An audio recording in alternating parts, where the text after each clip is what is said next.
Okay, let's just cover just a few more examples so we can see how this works. And we need to be aware that when we're doing this, just because this is a section on U-substitution does not mean that you will be doing U-substitution. For example, if I take something like the integral of 4x square root of x with respect to x, there is no U-substitution involved in this whatsoever. There's no way I would even consider doing a U-substitution on this, because remember, the first thing I want to try to do is to fit that basic rule. And to fit the basic rule, I simply need to come in here and multiply these out. And remember, when we do that, we're going to add the exponents. That's an x to the first and an x to the 1/2. So this is just going to give me the integral of 4x to the 3/2. And that is just a basic rule. The 4 comes down. When I integrate x to the 3/2, I get x to the 5/2 over 5/2, all plus c, and then flipping that top over and multiplying, it's going to give me 8/5 x to the 5/2, all plus c. So basic rule, no reason to do a U-substitution. So if you can multiply things out, go ahead and do that multiplication. There's no point in doing anything else. Let me show you here a quick example of one that's a little bit kind of interesting. Let's try, and this is going to be number 5. And I'm going to get tougher real quick, but remember, when you're doing your homework, you're going to get to take this a little bit at a time, and so you're not going to have to get to this tough point right away. But let's look at 1 minus 1 over x raised to the 4th power times a 1 over x squared with respect to x. And I want you to know that in order to make this look like a basic rule where I could pull all the x stuff up top, I would have to, let's see, use that exponent first, which means I'd have to multiply out the 4 binomials.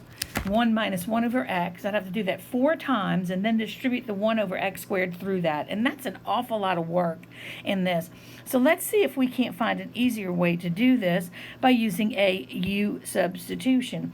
Now, if you prefer to put your exponents on it, I want you to feel free to do that. You don't have to, but if you prefer to bring this x and this x to the squared up to the top, you can. But let me show you how you do it without it. In this case, I'm going to pick u to be the thing that's being raised to a power, which is 1 minus 1 over x. And I will need to then bring that up. That means u is equal to 1 minus x to the negative 1, not negative 2, negative 1. Let's see if I can get the right number on that, right? It's going to be u to the negative 1 power. Let's pick the right color there. Negative 1 power. Try that again. Okay.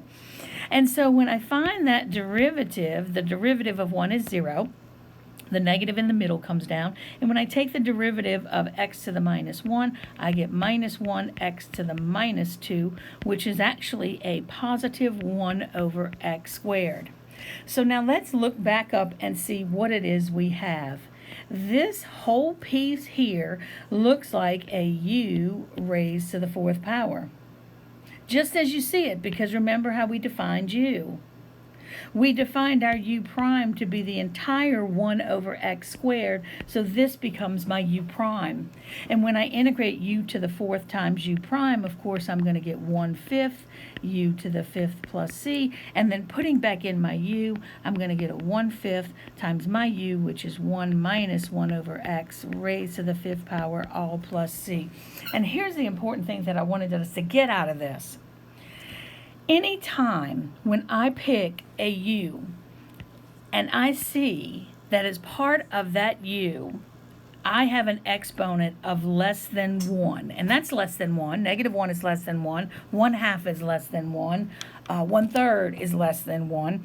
If I have any of that in my u, when I take the derivative of those things, some of it's going to wind up on the bottom. It truly has no other choice but to wind up on the bottom. So let me show you my next example. And again, this is you may want to do some practice and come back and watch this video. But let me go ahead and show you. This is probably about as hard as it's going to get, but hopefully you'll understand what I'm saying. And if not, again, come back and watch it after you've had a chance to practice a little bit. But in number 6, I want to do a comparison. I want to look at the integral of 3 plus the square root of x divided by the square root of x with respect to x.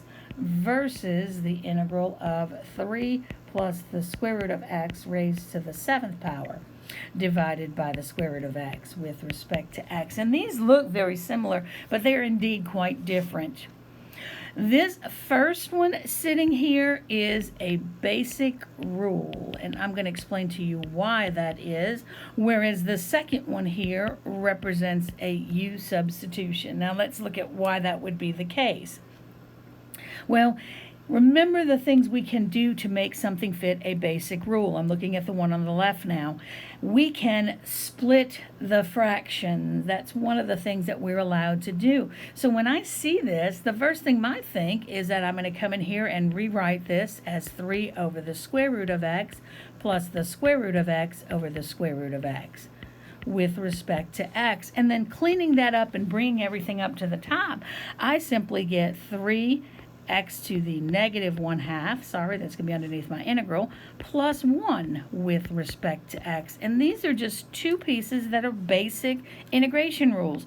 This is going to give me 3 times, when I integrate x to the negative 1/2, I get x to the positive 1/2 over positive 1/2, and I'll clean that up in a minute. And then when I integrate 1, I'm going to get x all plus c, and then flipping that bottom one and multiplying, I'm going to get 6 times x to the 1/2, or you can call it square root of x plus c. So this first one actually just represented a very simple basic rule. This second one, on the other hand, does not. The reason it does not is we cannot split the tops in this case, because you're raising that thing to the 7th power, and orders of operations say we'd have to actually multiply that top out 7 times before we could go ahead and split it. The other thing you need to be aware of that you cannot do is you cannot come in here and pull those out and say, oh, those cancel. Can't do that, folks. I'm going to undo those so you can see it. You cannot do that, okay? Remember, we have a rule that says as long as everything is being multiplied, then it's perfectly okay to cancel. But there's a plus that's sitting in between those, and so you cannot cancel one piece with something from the bottom. That's like you're trying to go inside of a function for 1, and this, because it's got to be raised to the 7th power, and then it's got a plus in the middle. So you can't do any canceling. You're going to be forced to do a U-substitution. Now, before you start moving things around, let me go ahead and rewrite this, and you're going to see why I'm going to rewrite this way in a minute. I'm going to rewrite this as 1 over the square root of x times the quantity 3 plus the square root of x raised to the 7th power with respect to x. And there's nothing that says I can't do that. That's mathematically correct, because if I multiply that back together, I get this. But I separate it out for a reason.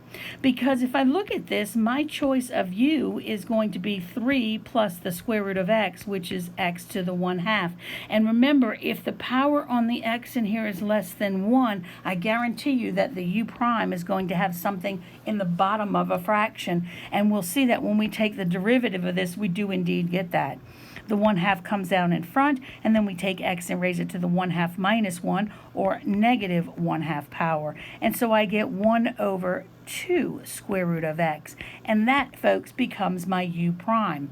So if you look back at what we have here, and it's kind of important to see this is actually a u to the 7th.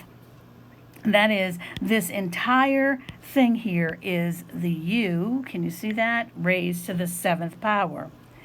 And then when I look at this, look at what the u prime has to be. It has to be the whole fraction. It's not on the bottom, but it has to be the whole fraction. So what am I missing here? Let's see. I'm missing let me get out of that. Sorry about that. That was a highlight pen. We can't do much with that. If I need a 2 on the bottom here, that's no problem as long as I multiply on the outside on the top. So I'm not doing a reciprocal there by that 2. Now this entire thing becomes the u prime. The u prime's not on the bottom. Okay, it's the whole thing that makes up the u prime. So what we're actually integrating is, bring that 2 on down, and I apologize for the tight space here, I just didn't have a lot of room. Anything on the outside carries down, and we are integrating u to the 7th times u prime, which is going to give me a 1/8 u to the 8th plus c. And then cleaning that up and putting back in my u, this is going to give me a 1/4 times my u, which is 3 plus the square root of x raised to the 8th power, all plus c.